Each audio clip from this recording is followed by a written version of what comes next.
안녕하세요. 엠무드입니다. 폭삭 소가수다가 4화까지 공개가 되면서 한 달 동안의 긴 여정을 마무리했습니다. 결말에 대한 해석을 5가지로 총 정리해봤는데요. 혹시 아직 마지막 회 시청을 안 하신 분들이라면 스포가 될 수 있으니 시청에 유의해 주시면 좋겠습니다. 어떻게 보면 마지막 회에서는 충격 반전이라고도 할 수 있을 정도로 미스테리하기도 했는데요.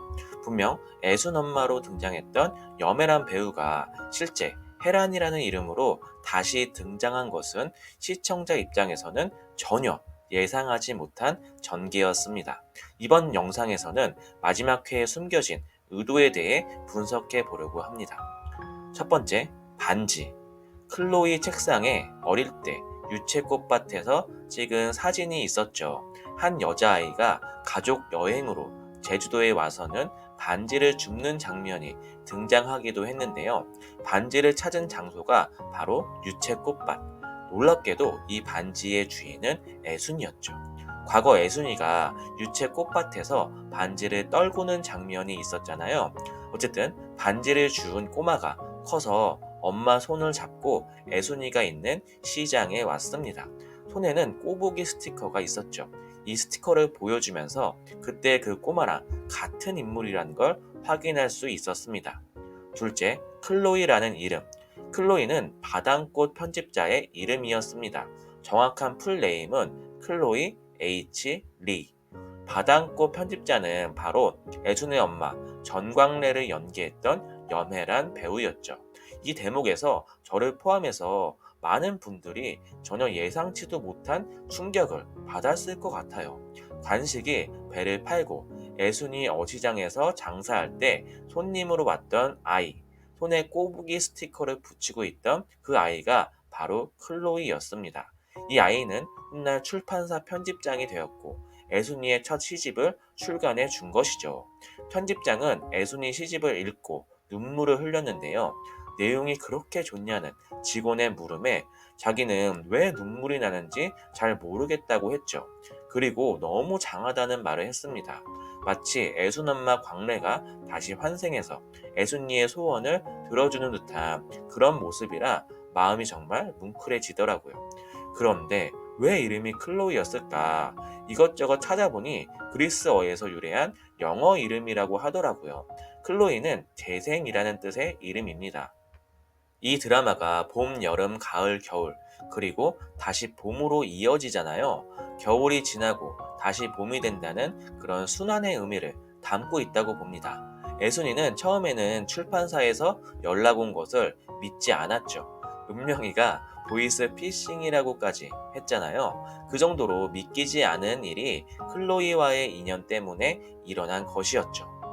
세 번째, 1인 2역의 이유.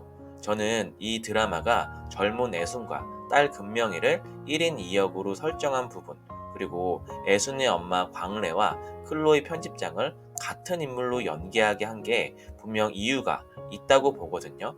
클로이 이야기부터 해볼게요. 이 클로이라는 편집장은 애순이의 인생에 찾아온 봄의 화신 같은 존재입니다.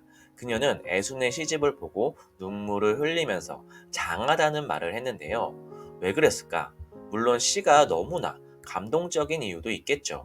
그치만 클로이라는 이름도 그렇고 굳이 헤란이라는 이름으로 다시 등장한 이유가 뭔가 의미를 담고 있다고 보거든요. 드라마에서 계속 강조하는 게 덕을 쌓는다는 것이었습니다. 평생 열심히 자식 뒷바라지 해온 관식의 마지막이 더욱더 애잔한 이유였죠. 애순이야 말년에 시집도 내고 자식들 잘 사는 모습도 보고 있지만 사실 관식이는 평생 뒷바라지 묵묵히 하다가 먼저 떠났잖아요. 관식이랑 비슷한 인물이 전광래 여사님이죠. 애순이의 엄마이자 평생 힘들게 물질을 하면서 애순이를 뒷바라지 했던 광래는 29살이라는 젊은 나이에 세상을 떠났습니다. 저는 광래가 쌓은 덕이 물론 세대를 거쳐서 금명이에게 전달되었다고 보지만 그래도 뭔가 아쉽더라고요. 그걸 작가님도 당연히 느끼셨겠죠. 그래서 마지막에 깜짝 선물로 여메란 배우가 클로이라는 이름으로 다시 환생한 것처럼 등장했을 거라 봅니다. 애순이와 금명이로 이어지는 1인 2역도 결국 같은 맥락이겠죠. 이게 환생은 아니잖아요. 사람과 사람은 연결되고 결국 눈에 보이지는 않지만 선한 행동들의 결과는 사라지지 않고 다음 세대 그리고 사람과 사람 사이에 남아서 계속 이 덕이란 게 전달이 된다는 그런 메시지가 아닐까 하네요. 물론 전광래 여사님이 다시 등장한 부분만 놓고 본다면 어쩌면 많은 분들이 추측하는 환생의 의미를 담은 걸 수도 있겠습니다. 네 번째, 환생에 대한 이야기는 의견이 분분한데요. 드라마 내내 덕을 쌓는다는 주제가 자주 등장하기도 했고, 같은 얼굴로 다음 세대 사람이 다시 등장한다는 게 좀 충격적이기도 했죠. 등장인물 나이와 실제 배우 나이의 싱크가 잘 맞지 않는다는 부분도 환생이라고 하기엔 좀 아니지 않나 싶더라고요. 어쨌든 이게 환생이라면 실제 클로이가 금명이보다 나이가 더 어려야 하는 게 맞잖아요. 드라마적 허용으로 본다면 개인적으로는 환생이라기보다는 선한 의지와 정신은 남아서 이후 세대와 또 다른 사람들에게도 영향을 준다는 것으로 해석해 봤습니다.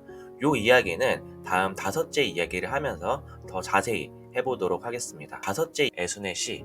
마지막으로 애순의 시에도 많은 의미가 담겨 있다고 보는데요. 일단 소름인 게 분명 도의정 장학금 받았을 때 애순이가 엄마 환생 얘기했던 장면이 있거든요.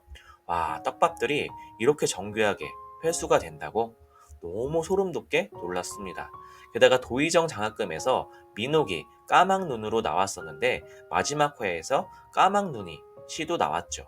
마지막에 클로이가 보인 눈물은 마치 애순의 엄마가 애순의 시집을 보고 기쁨의 눈물을 흘리는 듯한 모습이었는데요. 엄마가 일찍 죽게 되면서 딸에게 해주지 못한 사랑을 결국 클로이가 해주는 것이죠. 엄마를 닮은 이 클로이라는 인물을 통해 그 허전함을 채워준다는 게 아마 이 드라마에서 주는 마지막 메시지가 아니었을까요? 결국 속도의 차이, 타이밍의 차이일 뿐 언젠가 반드시 모든 것은 합쳐져서 선을 이룬다는 내용을 담고 있는 게 바로 애순의 시집이 의미하는 게 아닐까 합니다. 어쩌면 이 드라마도 하나의 거대한 시라고 볼 수도 있겠는데요. 각 인물들이 각자의 인생으로 써내려간 시를 통해서 결국 다음 세대에게 이야기를 전해주고 이 이야기를 마음속에 간직한 사람들이 또다시 삶의 훈훈한 이야기를 써내려 간다는 그런 메시지가 아닐까 저는 그렇게 느끼게 되었습니다. 어쨌든 시집이라는 한 권의 책을 통해 끊임없는 어떤 연결을 말하려는 작가의 의도가 아니었을까 나름 해석해 보겠습니다. 시청자 여러분 의견은 어떠신가요? 마지막 회까지 가슴 뭉클한 눈물 없이는 볼 수 없는 폭삭 소가수다를 이렇게 보내려니 너무 아쉬운데요. 어쨌든 저는 그럼 다음 영상에서 또 뵙도록 하겠습니다. 시청 감사합니다. 엔조이 무비 드라마